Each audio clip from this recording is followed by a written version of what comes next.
আরে আবু বকর সিদ্দিক রাদিয়াল্লাহু তাআলা আনহু আল্লাহ রাসূল সাল্লাল্লাহু আলাইহি ওয়াসাল্লামকে এমন ভাবে ভালোবেসেছে।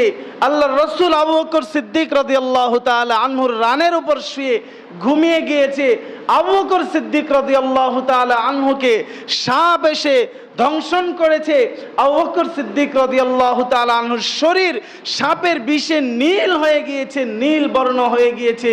তখনও বলে যে আমি মরে যাই তাও আমার নবীকে যেন সাপ ধর্ষণ করতে না পারে, ধ্বংসন করতে না পারে, আমার নবীর যেন কোনো ক্ষতি না হয়।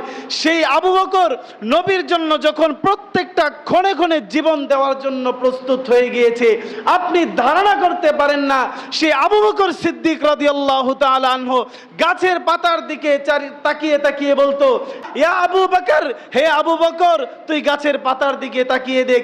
ইয়া লাইতানি কুনতু ওয়ারাকা, ইয়া লাইতানি কুনতু শাজারা, ইয়া লাইতানি কুনতু তুরাবা।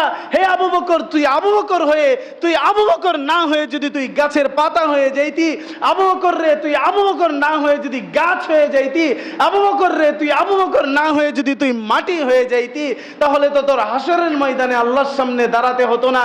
তুই কি নিয়ে দাঁড়াবি? তোর ভিতর কি আমল আছে? তোর এমন কি আছে যে তুই কি নিয়ে আল্লাহর সামনে দাঁড়াবি? তোকে যে আল্লাহ তাআলার সামনে দাঁড়াতে হবে।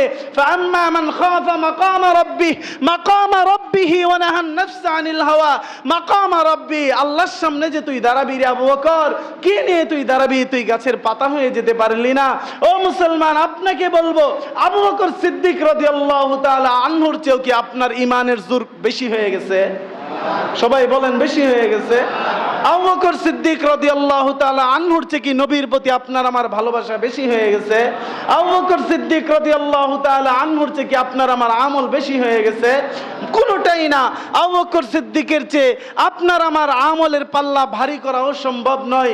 কেননা উমর রাদিয়াল্লাহু তাআলা আনহু আবু বকর সিদ্দিক রাদিয়াল্লাহু তাআলা আনহুকে বলেছিল, ও ভাই আবু বকর, আপনার একটা রাতের আমল নামা আমাকে দিয়ে দেন, আমার সারা জীবনের যত আমল নামা আছে আমি আপনাকে দিয়ে দিতে চাই। আল্লাহু আকবার।